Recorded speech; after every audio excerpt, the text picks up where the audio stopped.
오늘 함께 보실 하나님 말씀은요, 누가복음 10장 29절에서부터 37절까지 말씀입니다. 누가복음 10장 29절에서부터 37절까지 말씀.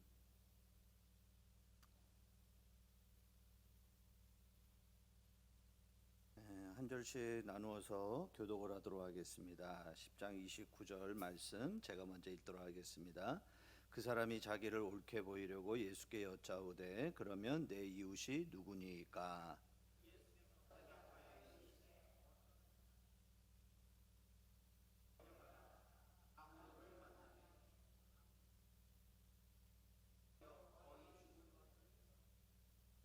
마침 한 제사장이 그 길로 내려가다가 그를 보고 피하여 지나가고,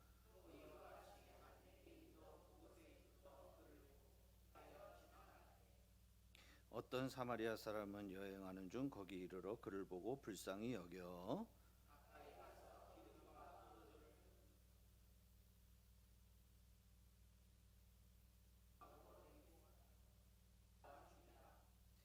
그 이튿날 그가 주막 주인에게 데나리온 둘을 내어주며 이르되 이 사람을 돌보아 주라. 비용이 더 들면 내가 돌아올 때에 갚으리라 하였으니,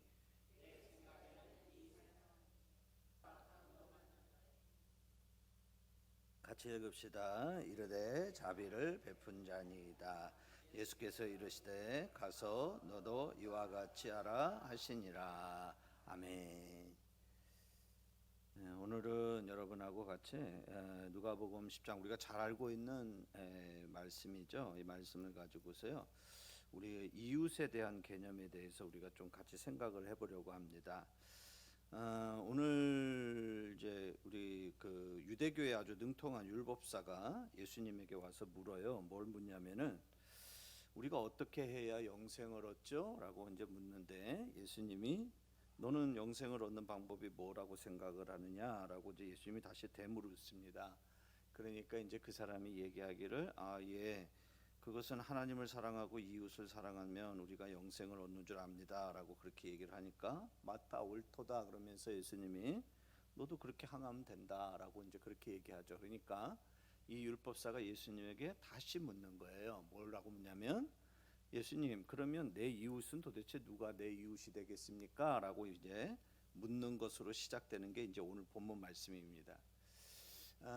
우리가 그 유대인들에게 있어서는 이 이웃이라는 개념이 여러분 결코 쉬운 개념이 질문이 아니었어요. 돼지고기를 먹는 이방인도 우리가 이웃이라고 생각할 수 있는가? 그걸 이제 유대인들은 심각하게 생각하는 거죠. 그렇죠? 유대인의 그 순수한 혈통을 잃어버린 호녀라 사마리아인, 혈통적으로 저들은 아브라함의 자손이라고 말할 수 없는데 저 호녀라인 저 이 사마리아 사람들이 우리의 이웃이 될 수 있는가라는 거에 대한 진정한 의문을 가지고 있는 거죠. 그렇죠? 또 강도나 도적 또는 세리와 같은 사람이 또 거기에 준하는 사람들이죠. 저들이 우리의 선한 이웃이 될 수 있는가? 그렇죠? 또 노예나 저주받은 문둥병자들, 이들이 과연 우리의 이웃이 될 수 있는가? 어떤 사람들까지 우리의 이웃에 포함을 시켜야 되는가? 그러니까 이제 하나님 사랑하고 이웃을 사랑하는 것, 그것이 영생을 얻는 길이다라고 얘기를 했는데, 그러면 도대체 어느 정도의 사람까지 우리가 그것을 포함해서 그들을 사랑해야 되는가? 내 몸처럼 사랑해야 되는가? 저런 사람들까지도 내가 사랑해야 되는가? 이거에 대한 궁금증이 있고, 또 궁금증이라기보다는 예수님을 의도적으로 시험하고자 하는 그런 의도를 가지고서 오늘 예수님에게 묻는 거죠. 그래서 오늘 예수님이 그런 질문에 대해서 이제 예수님이 오늘 우리가 읽은 본문으로 이제 그것을 설명해 주고 계시는데, 어떤 분들은 이게 비유라고 얘기하는 분들이 있는데요, 제가 보기엔 이건 비유 같지가 않아요. 비유라고 하면 예수님이 비유로 말씀하여 이르시되 하면서 예수님이 이게 비유다라고 말씀하실 것 같은데, 아마 이거는 비유가 아니고 실제적으로 그때 그 시대에 이런 사건이 있었던 것 같아요. 그래서 실제적인 사건을 예수님이 이제 예화로서 이제 그들에게 이제 그에게 설명을 해주는 거죠. 한 사람이 예루살렘을 떠나서 여리고로 내려가다가 강도를 만났다. 그래서 이 행인이 거의 강도로 인하여서 거반 죽게 됐는데, 그런데 때마침 제사장이 이제 그 길을 지나가다가 그 쓰러져 있는 강도 맞은 사람들을 발견을 했지만은 그는 그 사람을 외면하고 떠나가 버렸다. 그리고 또 잠시 후에 누가 지나갔냐면 레위인이 지나갔다. 근데 레위인도 똑같이 그 강도 만난 자 피 흘려서 거의 죽어가는 그 사람을 보고서도 이 사람도 역시 모른 척하고 가버렸다라는 얘기죠. 그리고 이제 누가 나타나냐면 사마리아 사람이 나타나요. 그런데 그 사마리아 사람은 앞에 왔던 그 제사장이나 레위인들과는 달리 이 쓰러져 있는 강도 만난 이 사람에게 다가가죠. 매 맞아 죽게 되는 사람, 이 사람을 갖다가 돌보죠. 그래서 이 사마리아 사람은 그 강도 만난 자를 자기가 나귀에서 내려오고 그 사람을 나귀에다 태워서 여관까지 데려가 가지고 그를 극진히 돌보았다. 그리고 자기 길을 떠나면서 다시 한번 여관 주인에게 얼마간의 비용을 지불하면서 이 사람을 좀 잘 좀 보살펴 달라고 당부하면서 떠났다라고 하는 그런 사건을 예수님이 말씀해 주고 계시는 거예요. 그러면서 율법사가 누가 내 이웃이냐라고 묻는 그 물음에 대해서 예수님이 뭐라고 말씀하시냐면 오늘 우리가 읽었던 말씀 속에서 보니까 이렇게 말을 하고 있죠. 뭐라고 얘기합니까? 우리 한번 좀 같이 한번 좀 읽어볼까요? 자, 이 36절 말씀 여러분 성경으로 한번 보세요. 36절에 자 같이 한번 좀 읽어봅시다. 함께 읽겠습니다. 시작. 내 생각에는 이 세 사람 중에 누가 강도 만난 자의 이웃이 되겠느냐? 예수님이 그렇게 물으시는 거예요. 율법사가 묻는 건 뭐냐면 누가 내 이웃입니까? 라고 물었어요. 그러니까 유대인들이 이렇게 묻는 것은 왜 이렇게 묻냐면 유대인들은 이웃을 어떤 범위로 생각을 하냐면 동족이나 그렇죠? 변질되지 않은 동족이나 또 자기와 같은 종교를 가지고 있는 사람, 유대교에 충실한 사람, 그렇죠? 이런 사람들이 우리의 이웃이다, 우리와 함께할 사람이다라고 그 이웃의 범위를 어떻게 했다면 제가 뭘 얘기하려면 이렇게 아주 매우 좁혀서 이웃의 범위를 생각하고 있었다는 겁니다. 그래서 자기에게 원수가 되는 사람은 동포라고 할지라도 이웃의 범위에 절대로 집어넣지 않았어요. 그렇죠? 그리고 율법 준수에 아주 열심이었던 유대인들, 대표적인 사람들이 누구냐면 바리새인들이 그런 사람이고요. 제사장들 같은 사람들이 이제 거기에 해당이 되는 사람들인데 이런 사람들은 심지어 어떻게 되면 평범한 신앙생활을 하는 그런 일반 백성들, 이런 사람들도 그들의 이웃에 넣지 않았다는 거예요. 무슨 말인지 아시겠어요? 그러니까 바리새인은 자기들 같이 이렇게 아주 율법에 열심이고 충실한 그런 사람만 자기의 이웃으로 받아들였고, 그렇지 못한 그냥 일반적인 그런 평범한 그런 유대인들은 자기들의 그 이웃의 범위에 그들은 넣지 않았다라는 거예요. 이제 오늘 그래서 이제 그 오늘 이 율법사가 예수님에게 내 이웃이 도대체 어디까지가 내 이웃이 되겠습니까라고 묻는 이유가 바로 거기 있는 거죠. 근데 오늘 이 강도 만난 사람을 정성스럽게 도운 이 사람은 사마리아 사람이죠. 사마리아 사람은 여러분 잘 알고 계시는 대로 유대인들에게는 어떠냐면 인간 대접을 받지 못하는 사람이에요. 근데 오늘 강도 만난 사람은 누구냐면 유대인이에요. 그렇죠? 그러면 사마리아 사람과 그 유대인 사람, 그러니까 사마리아 사람은 여행하는 사람이었고 강도 만난 사람은 죽게 된 사람은 누구냐면 유대인이에요. 그럼 서로 원수지간이에요. 그렇죠? 그럼 사마리아 사람의 범죄에서 보면 이 원수 같은 유대인, 나를 인간적인 대접을 하지 않는 이 강도 만난 이 유대인, 죽게 된 이 유대인은 자기의 이웃의 범주 안에 들어가겠습니까? 안 들어가겠습니까? 안 들어가야 되겠죠. 그렇죠? 그런데 오늘 이 선한 사마리아 사람은 어떻게 했냐면 자기를 그렇게 대접하지 못하는 그 유대인인데도 불구하고 어떤 자기의 출신 지역과 어떤 그런 감정을 초월해서 그 강도 만난 사람을 어떻게 하냐면 그들을 돌봐요. 그를 섬겨줘요. 근데 그 돌봄과 섬김이 바로 뭐냐면 이웃으로서 가장 가까운 이웃과 같이 그렇게 돌봄과 섬김으로 돌보고 있는 것을 볼 수 있어요. 그래서 오늘 성경에 보면 뭐라고 얘기하냐면 다른 걸 얘기하지 않아요. 33절에 보니까 이렇게 말하고 있습니다. 한번 좀 같이 한번 좀 읽어볼까요? 함께 읽어봅시다. 시작. 어떤 사마리아 사람은 여행하는 중 거기 이르러 그를 보고 불쌍히 여겨. 다른 감정이 없어요. 너희들이 우리들을 어떻게 대접했는지 그거에 대한 원한, 감정 이런 게 없어요.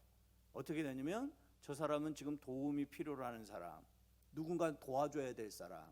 그러지 않으면 저 사람은 많은 피를 흘려서 어떻게 될 사람? 죽을 사람. 그렇죠? 그러니까 그런 사람을 우리가 그걸 뭐냐면 다른 어떤 개념을 가지고 그 사람을 바라보지 않고 불쌍히 여겨야 될 사람으로 바라봤다는 거야. 그를 도와줘야 될 사람으로 바라봤다는 거야. 그렇죠?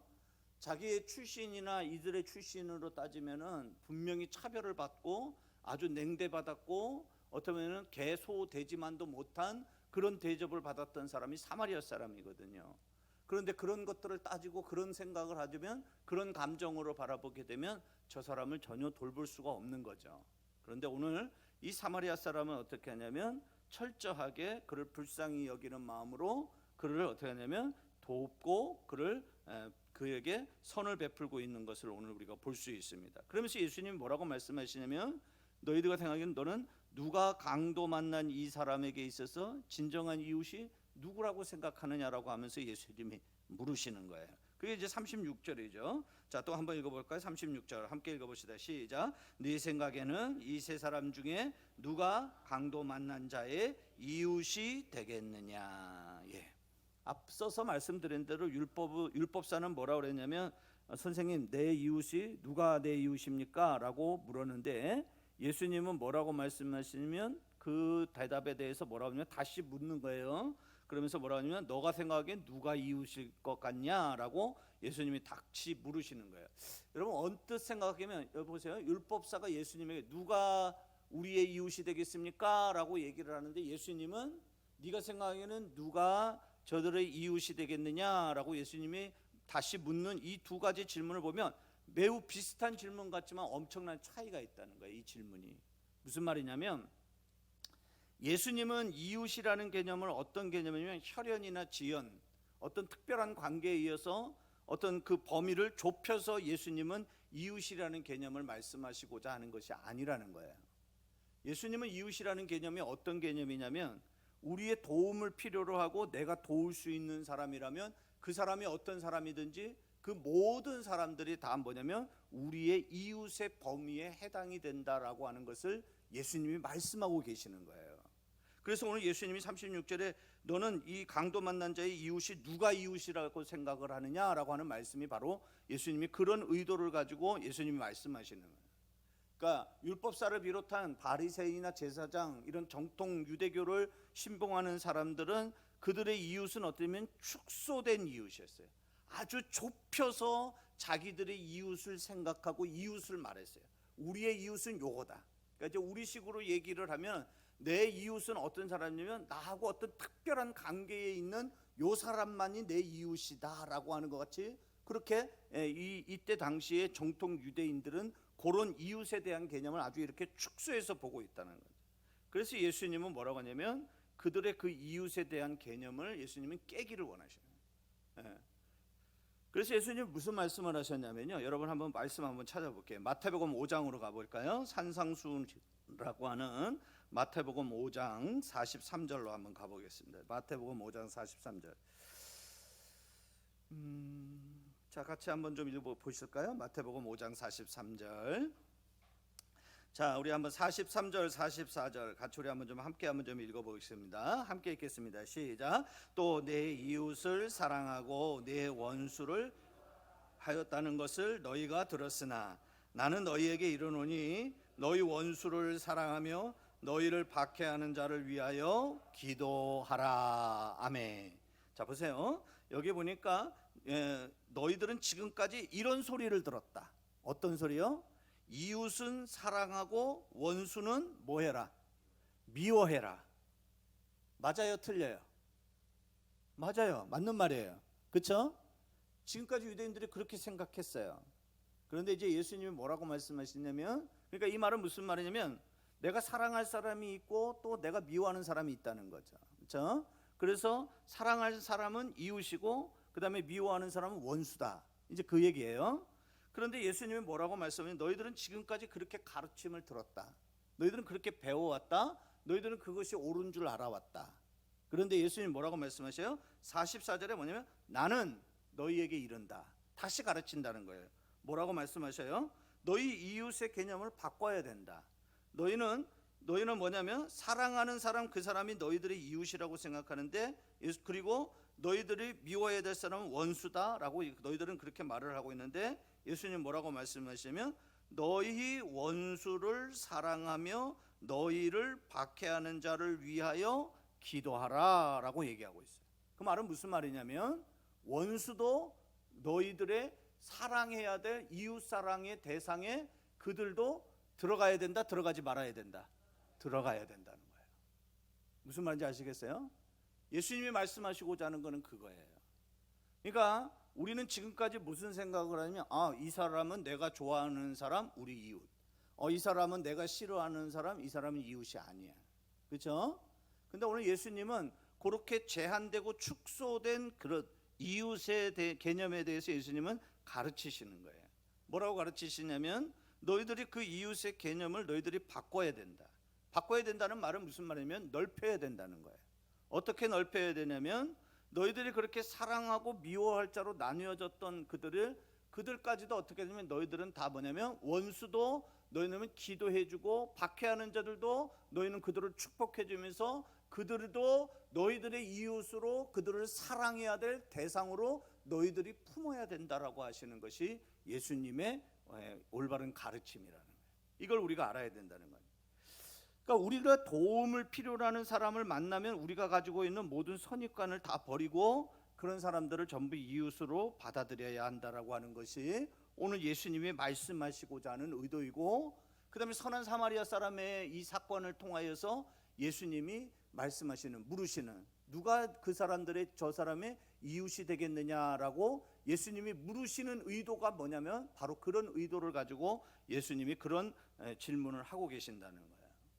오늘 우리가 이 말씀을 우리가 왜 같이 오늘 우리가 나누냐면 우리도 이웃을 어떤 사람을 우리의 이웃이라고 생각을 하고 있는지를 한번 우리 자신들을 좀 생각해 봤으면 좋겠어요. 바리새인들이나 이런 제사장들처럼 또는 정통 유대주의자들처럼 우리들도 우리의 이웃을 좁은 범위 안에서 우리가 이웃을 사랑해야 될 이웃을 그렇게 우리는 생각하고 있지 않은가. 그렇죠? 나하고 걸리적거리는 사람, 나하고 자꾸 부딪히는 사람, 나하고는 좀 생각이 다른 사람, 이런 사람들도 이 사람들도 내 도움이 필요로 하고 내가 어떤 그 사람의 어떤 우리가 섬겨야 될 대상으로서, 그리고 그 사람들을 우리가 이웃사랑의 범주 안으로 우리가 드려야 되는 것 아니겠는가. 오늘 우리가 한번 우리 자신들을 한번 좀 생각해 봐요. 예수님은 오늘 우리에게 뭘 얘기하시냐면 예수님이 사역이 그랬어요. 예수님은 어떠냐면 계속 예수님은 어떠냐면 자기를 좋아하는 사람들에게만 국한되어져서 거기서만 예수님이 사역을 하시는 분이 아니었어요. 예수님은 항상 어떠냐면 이웃의 범위를 넓혀 가셨어요. 예수님이 가는 곳마다 예수님을 따르는 사람들이 많았고 그 사람들은 모두가 동일하게 나타나는 게 뭐냐면 예수님이 어디를 가려고 하는 거를 만류했어요. 자기들과 같이 여기 좀 더 있자고 하는 거예요. 우리하고 조금 더 교제하자는 거예요. 다른 사람들 좀 보지 말고 우리끼리 좀 잘 지내보자라고 하면서 예수님이 자꾸 다른 곳으로 가려고 하는 그 예수님을 자꾸 붙잡았었어요. 그런데 예수님은 어떻게 하시냐면 전혀 그 사람들이 자기를 지지하고 자기를 환대하는, 자기를 환영하고 자기에게 열렬한 반응을 보여주는 그 사람들에게서만 예수님은 안주하지 아니하시고, 예수님은 어떻게 하시냐면 늘 말씀하시는 게 뭐냐면 늘 예수님은 이렇게 얘기하죠. 내가 다른 동네에 가서도 복음을 전해야 된다. 그 말은 무슨 말이냐면 그들에게 복음이 필요한 자들이기 때문에, 그래서 복음이 필요로 하는 저들이 뭐냐면 예수님에게 있어서는 예수님의 이웃이 되는 거예요. 그래서 예수님은 자꾸 그 이웃의 범위를 자기를 따르고 있는 그 사람들 그 지역 안에서만 머물러 있는 것이 아니고 계속 예수님은 갈릴리에서 그 사마리아에서 유대 땅으로, 그러면서 예수님은 그 이웃의 범위를 점차적으로 계속 넓혀져 가고 있는 것을 우리는 예수님의 행적을 보면 우리는 알 수 있다라는 거예요. 그러니까 우리는 한 지역에 산다라고 해서 우리는 다 이웃이라고 생각하지 않죠. 그렇죠? 예? 시장이나 거리에서, 은행에서, 뭐 사무실에서, 학교에서 우리가 많은 사람들을 얼굴을 대하고 우리가 그 사람들과 이렇게 지나치기도 하고 또 어떤 작거나 크거나 관계를 맺어가지만 우리는 그 사람들이 내가 섬겨야 되고 내가 그들을 도와야 될 우리의 이웃, 모든 사람들이, 그 모든 사람들이 전부 다 나의 이웃이라고 우리는 생각하지 않는다는 거예요. 여러분, 시장에서 만난 사람을 여러분 이웃이라고 생각하세요? 은행에서 여러분 만난 사람을 여러분 이웃이라고 생각하나요? 그렇지 않다는 거예요. 우리는 어떤 사람이 우리에게 이웃이에요? 우리 똑같아요. 우리가 어떠냐면 나하고 좀 특별한 관계에 있는 사람, 그렇죠? 그러니까 그런 사람을 우리는 어떤 그 제한대로 자꾸 축소해서 우리는 자꾸 우리의 이웃의 범위를 좁혀가고 있다라는. 그런데 예수님은 그러지 않으셨다는. 사도 바울을 볼까요? 사도 바울은 어떤 사람이에요?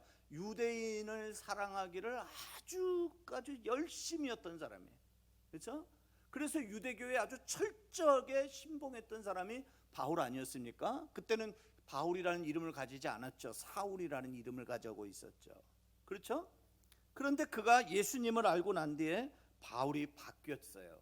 어떻게 바뀌었어요? 그가 유대인들만 사랑하는 사람이 아니라 그의 이웃의 범위가 넓혀졌다는 거예요. 어떻게 넓혀졌어요? 예수가 필요로 하는 사람들, 이방인이든 유대인이든 가릴 것 없이 예수가 필요로 하고 구원이 필요로 하는 사람들, 이런 사람들을 어떻게 하면 섬기고 이런 사람들을 위해서 기꺼이 자기가 희생을 하며 복음을 전하려고자 애썼던 사람, 그런 삶을 살았던 사람이 바로 누구냐면 사도 바울이었어요. 그래서 그는 자기의 그 이웃의 범위를, 사도 바울은 처음에는 어떻게 했어요? 예루살렘이었어요. 예루살렘 안에서도 유대교에 충실한 사람들이 자기의 이웃이었어요. 자기와 함께 할 사람이었어요. 그런데 그 사도 바울이 예수님을 만나고 나서 이웃의 범위가 넓혀져 가죠. 어떻게 해요? 예루살렘에서 그 다음에 안디옥으로, 그 다음에 또 어디로 갑니까? 소아시아로. 그리고 또 소아시아에서 어떻게 합니까? 바울은 원래 자기는 생각한 게 소아시아가 자기가 이웃이라고 생각하는, 자기가 복음을 전해야 될 지역이라고 그렇게 생각을 했는데 하나님은 그런 바울의 생각에 동의하지 않으셨어요. 그렇죠? 그래서 하나님 바울을 어떻게 하십니까? 바울의 생각을 바꾸죠. 이웃의 범위를 더 넓혀 가시죠. 어떻게 해요? 소아시아에서 건너가게 하죠. 마게도니아 사람들이 와서 꿈에, 바울의 꿈 잠을 자고 있는데 꿈에 나타나서 건너와서 우리를 도우라고 하면서 유럽으로 그의 이웃의 범위를 넓혀가요. 그리고 그때 당시에 세상의 끝, 세상의 중심, 거기가 어디입니까? 로마죠. 그렇죠? 로마가 그의 이웃의 범위에 들어갔고, 그 다음에 또 더 나아가서 우리가 성경에 보면 뭐라고 얘기를 하냐면요, 하나만, 두 군데만 한번 봅시다. 사도행전 19장 한번 보세요. 사도행전 19장 보세요. 사도행전 19장 한번 찾아보세요. 제가 PPT를 하면 여러분들이 편하다는 건 아는데 제가 일부러 안 해요. 왜 안 하냐면요, 이게 자꾸 우리가 너무 PPT만 보니까 이 성경 찾는 게 자꾸 늦어지더라고요. 그래서 수요일 날은 조금 우리 손으로 찾는 게 좋겠다. 그래서 제가 일부러 PPT를 안 하고 있습니다. 사도행전 19장 21절 한번 보실래요? 자, 사도행전 19장 21절. 자, 보세요. 자, 같이 한번 좀 읽어봅시다. 함께 읽겠습니다. 시작. 이 일이 있은 후에 바울이 마게도냐와 아가야를 거쳐 예루살렘에 가기로 작정하여 이르되 내가 거기 갔다가 후에 로마도 보아야 하리라 하고. 아멘. 그렇죠? 주로 이제 이때까지만 해도 바울이 활동했던 지역이 어딘지 알겠죠? 아가야, 소아시아, 그 다음에 마게도니아, 예루살렘, 이게 이제 이 바울이 주로 활동하던 그런 지역이었어요. 그런데 이제 하나님은 어떻게 하냐면 바울이 복음을 가지고 네가 복음을 들어야 될 사람들이 로마에도 있다. 그래서 바울이 어떻게 하냐면 너가 로마도 가야 된다. 그러니까 로마도 너의 복음 지역의 대상, 그 복음으로 섬겨야 될 대상. 그래서 그 로마도 이웃으로 그 범위를 넓혀주고 있는 것을 우리가 볼 수 있어요. 그 다음에 또 보실래요? 로마서 15장 28절. 로마서 15장 28절.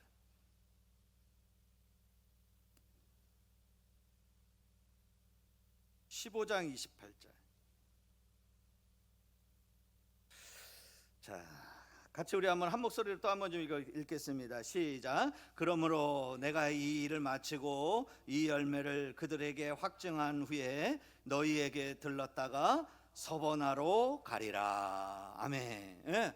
이게 지금 로마 교회 성도들에게 편지를 보내면서 바울이 이야기한 거거든요. 그러면서 바울은 뭐라고 하냐면 이제 로마까지만이 아니에요. 로마는 세상의 중심지였고, 그다음에 그때 당시에 세상의 끝이 어디냐면 서버나예요. 서버나가 어디냐면 오늘날로 얘기하면 거기를 어디냐면 투의 나라, 뭐죠? 정열의 나라, 열정의 나라. 무슨 나라죠? 어느 나라죠? 스페인이에요. 스페인을 얘기하는 거예요. 그러니까 이때 당시에는 세상 사람들이 생각하는 땅 끝이 거기였어요. 그렇죠? 그래서 바울은 뭐라고 하냐면 그가 어떠냐면 그가 이웃의 범위를 하나님이 어떻게 하고 계시냐면 예루살렘에서 시작했던 그의 이웃의 범위가 어떻게 하냐면 안디옥으로, 그 다음에 소아시아로, 유럽으로, 그 다음에 로마로, 그 다음에 서버나까지 그 이웃의 범위를 계속 하나님이 넓혀가고 있는 것을 오늘 우리가 볼 수 있다는 거예요. 그럼 바울은 어떻게 이렇게 넓은 이웃의 범위를 가질 수 있었느냐? 이제 우리가 그걸 알아야 되는데 그 비결은 뭐냐면 다른 것 아니에요. 그럼 바로 뭐냐면 따라해 봅시다. 성령 충만. 성령 충만. 아니 갑자기 웬 뚱딴지 같이 또 성령 충만이야? 라고 생각하실지 모르지만은 여러분이 잘 알고 있는 사도행전 1장 8절 뭐라고 그러죠? 오직 성령이 너희에게 임하시면 너희가 뭐를 받고? 권능을 받아요. 권능을 받는데 성령이 우리에게 임하게 되면 성령이 우리 안에서 충만하게 되면 우리가 권능을 받는데 그래서 우리가 어떻게 되냐면 그 다음에 뭐라고 나오냐? 지명이 나오죠. 어디 지명? 예루살렘과 그 다음에 또 어디요? 온 유대와 그 다음에 또 어디요? 사마리아와 그 다음에 또 어디요? 땅끝까지 이르러 내 뭐가 되리라? 증인이 되리라. 아멘. 할렐루야. 그렇죠? 여러분 성령이 우리에게 임하게 되면 성령이 우리에게 충만하게 되면 우리가 어떠냐면 우리가 이웃에 대한 범위가 점점 넓어져 간다는 거야. 그걸 이미 예수님이 이미 말씀해 주셨어요. 그죠? 그 사도 바울도 어떻게 해서 그가 이렇게 예루살렘에서 그 유대교에 충실했던 그 바울이 어떻게 이렇게 소아시아, 유럽, 그 다음에 로마, 서바나까지 품는 이웃으로 품는 그런 큰 사람이 될 수 있었느냐? 어떻게 그런 넓은 그런 이웃의 범위를 가질 수 있었느냐? 그건 바로 무엇 때문이냐면 그가 성령으로 충만한 사람이기 때문에 그렇다는 거예요. 그러니까 성령으로 우리가 성령이 우리 안에 임재하고 있는 성도들은 다 어쩌면 이웃의 범위가 어쩌면 좁지 않다는 거예요. 넓어야 된다는 거예요. 성령이 우리 안에 계시면 우리는 우리의 이웃의 범위가 제한돼서는 안 된다는 거예요. 우리 이웃의 범위가 확장이 돼야 된다는 거예요. 자, 여러분 여기서 이제 이쯤 되면 한번 여러분들이 생각해 봐야 돼요. 왜 이웃의 개념을 자꾸 얘기하는 거지? 이유가 뭐지? 이걸 우리가 생각해야 되는 거예요. 이거 우리가 읽었던 누가복음 10장에 왜 갑자기 율법사가 내 이웃이 누구입니까? 라고 왜 이웃에 대한 개념을 왜 묻느냐? 이유가 뭐였냐면 아까 제가 말씀드렸어요. 성경 서두에 이들이 예수님에게 먼저 물은 건 뭐냐면 예수님에게 배우려고 예수님에게 물은 게 아니에요. 예수님에게 꼬투리를 잡으려고 그래서 예수님에게 자꾸 질문을 던지는 거죠. 아주 의도가 나쁜 의도였죠. 그런데 그들이 뭐라고 그랬어요? 예수님에게 우리가 영생을 얻으려면 어떻게 해야 되죠? 라고 물으니까 예수님이 너희들은 어떻게 생각해? 그렇게 예수님이 다시 물어요. 그러니까 그들이 얘기해요. 그거 다름 안 하죠. 우리가 알기로는 하나님을 사랑하고 이웃을 사랑해야지만이 우리가 영생을 얻는 줄 압니다 라고 얘기를 하니까 예수님이 뭐라고 얘기했다고요? 맞았다 틀렸다? 맞았다고 그랬어요. 맞다. 그러면서 예수님이 뭐라고 그랬어요? 너희도 그렇게 해라. 그렇죠? 너희도 그렇게 해라. 하나님 사랑하고 이웃 사랑하면 영생을 얻는다. 구원을 받는다는 얘기예요. 그렇죠? 근데 중요한 건 뭐냐면 너희도 그렇게 해라. 그렇게 말씀하시는 거예요. 그러니까 율법사가 뭐라고 얘기하냐면 그러면 우리가 이웃을 사랑하는 하나님 사랑한다는 건 알겠다. 그건 인정하겠다. 그러면 혹시 우리가 생각하는 이웃 사랑과 당신이 생각하는 이웃 사랑하고 뭔가 좀 다르지 않을까? 그래서 오늘 이들이 물은 거예요. 뭐라고요? 우리의 이웃이 누구입니까? 나의 이웃이 누가 되겠습니까? 라고 물은 이유가 바로 거기에 있다는 거예요. 그렇죠? 그 질문이에요. 그러니까 오늘 이 이웃에 대한 개념은 뭐냐면 이웃사랑이고 그 다음에 그 이웃사랑은 뭘 위해서 이웃사랑이면 영생과 관련된 문제라는 것을 우리가 이렇게 다시 역으로 추적해 가보면 알 수 있다는 거죠. 그렇죠? 그래서 우리는 오늘 여기서 보면 이웃을 사랑한다는 거 그건 그게 뭐냐면 중요한 건 뭐냐면 이웃을 사랑하는 이유가 뭐냐면 영생을 얻기 위함이거든요. 그렇다고 하면 이웃을 사랑하는 데 있어서 사랑함으로 영생을 얻는다면 그러면 그 가장 중요한 실천은 뭐냐면 복음을 전해야 되는 거죠. 그렇죠? 그래야 영생을 저들이 구원을 받게 하는 것 아니겠습니까? 그러니까 우리가 뭐냐면 우리가 자꾸 지금 이웃에 대한 개념을 이야기하는 건 뭐냐면 뭘 위해서 우리가 이웃에 대한 개념을 자꾸 이야기하냐면 그들이 다 구원받아야 될 사람으로 복음이 필요로 하는 사람들이라는 그런 개념으로 우리가 보기 위해서 지금 이 이웃이라는 개념을 우리가 지금 생각해 보고 있다라는 거예요. 제가 왜 이런 이야기를 들으면 매년 우리가 이제 태신자 작정을 하면 우리 성도들에게 일반적으로 나타나는 현상이 어떤 현상이냐면 저희 교회는 아주 특히 이제 그런 현상들이 있습니다. 뭐라고 얘기하면 태신자를 작정하라고 하면 이렇게 이야기를 합니다. 목사님, 저희 집안에는 예수를 안 믿는 사람이 아무도 없습니다. 저희 집 주변에는 다 교회를 다니는 사람들만 있습니다. 그래서 제가 태신자를 작정할 만한 이웃이 없습니다 라고 이야기하시는 분이 적을까요, 많을까요? 많아요. 그럼 우리가 이제 한번 생각해야 된다는 거예요. 내가 생각하는 그 이웃의 개념이 예수님이 생각하시는 이웃의 개념인가?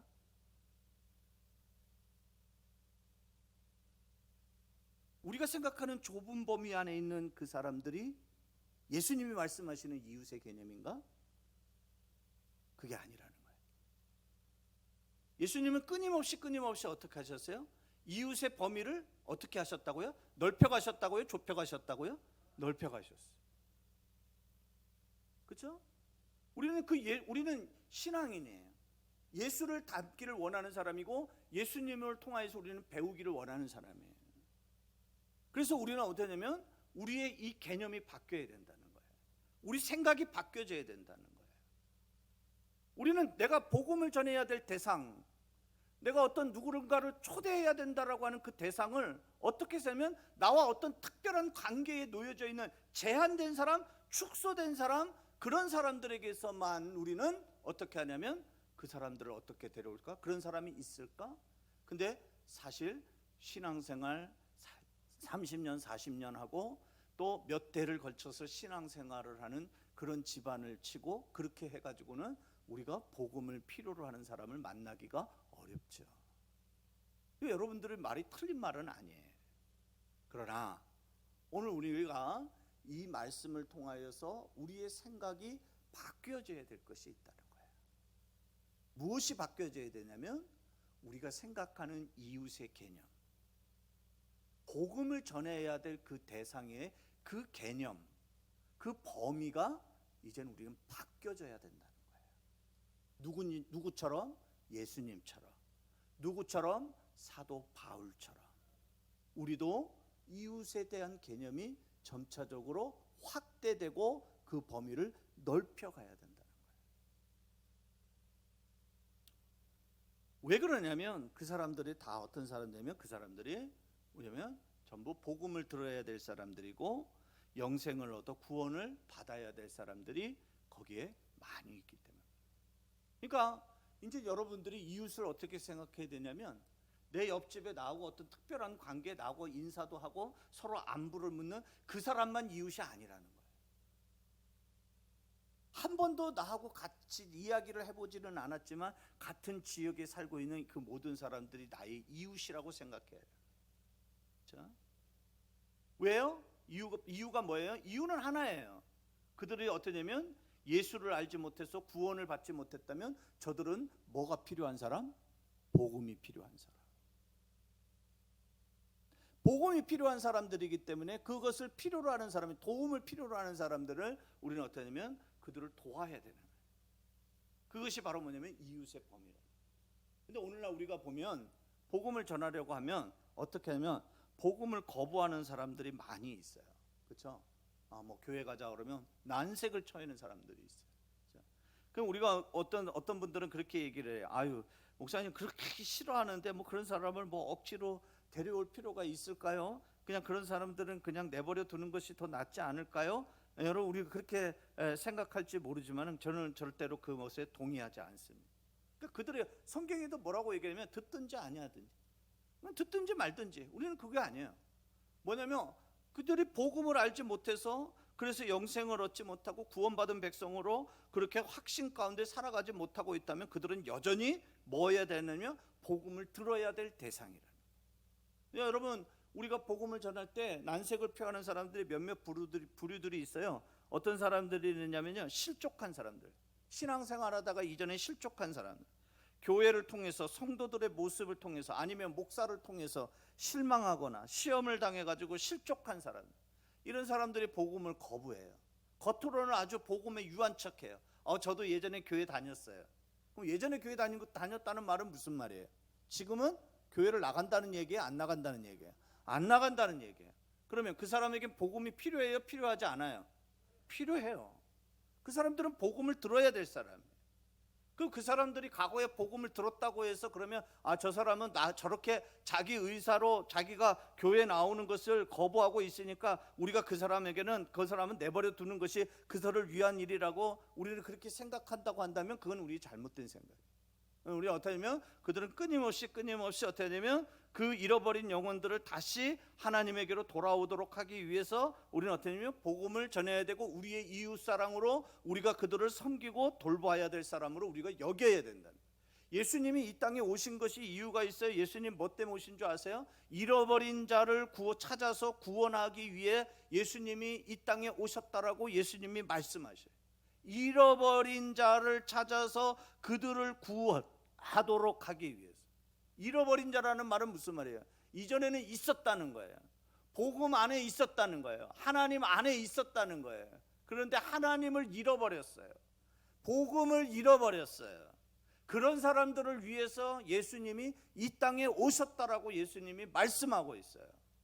그래서 우리의 이웃에 그런 사람들이 들어가야 되는 거예요. 또 어떤 사람이 복음을 거부하는 사람 중에 어떤 사람들이 있냐면 사탄에게서 영혼이 혼미해져 가지고 있는 그런 사람들, 이런 사람들이 복음을 거부합니다.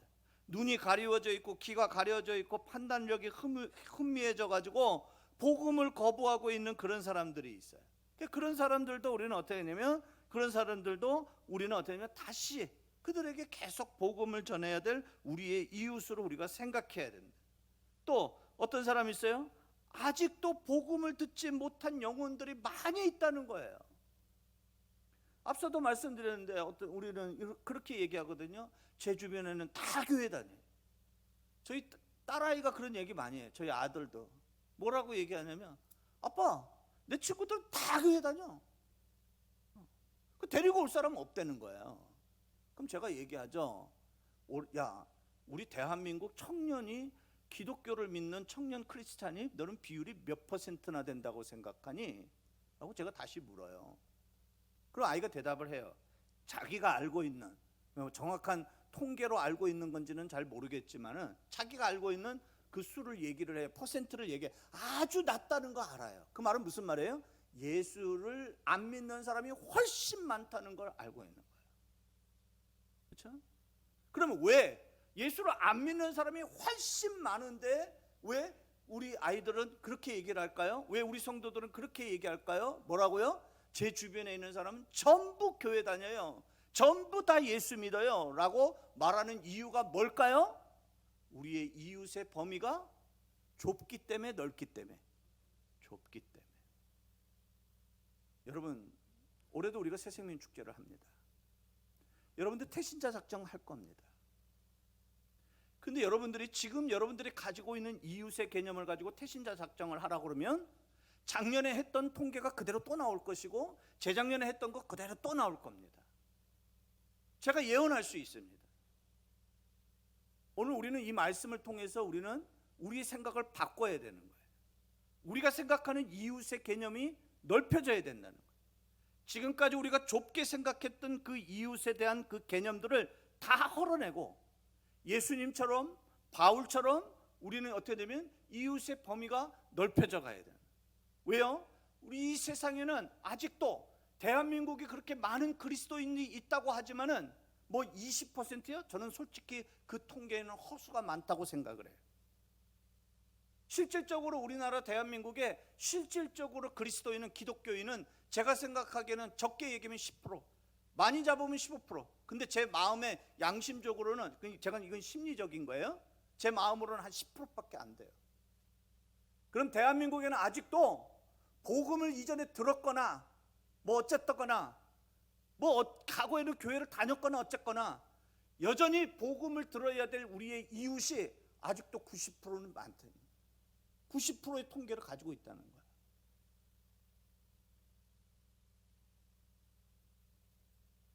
우리가 이 생각이 바뀌어져야 됩니다.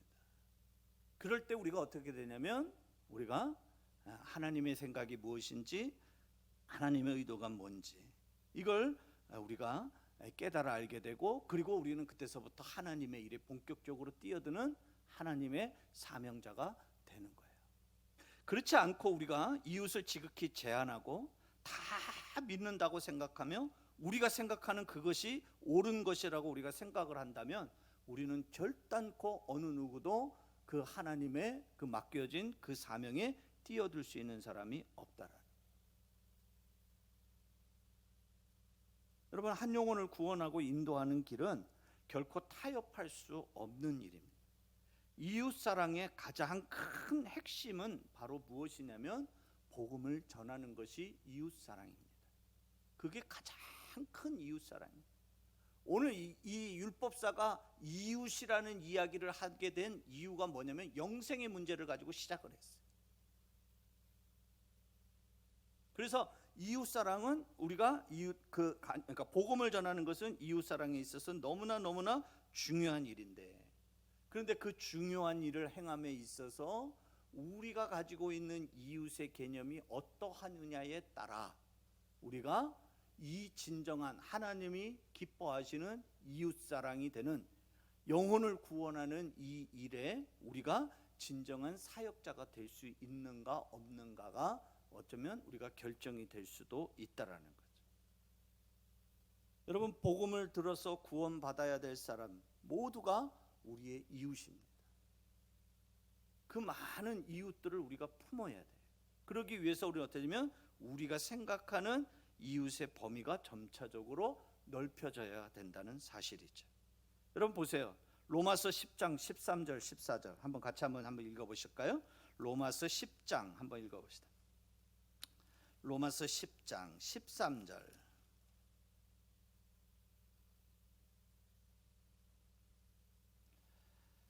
자, 10절 우리 한번 13절 먼저 한번 좀 읽어볼까요? 로마서 10장 13절 한번 10절 13절만 먼저 한번 읽어봅시다. 함께 읽겠습니다. 시작.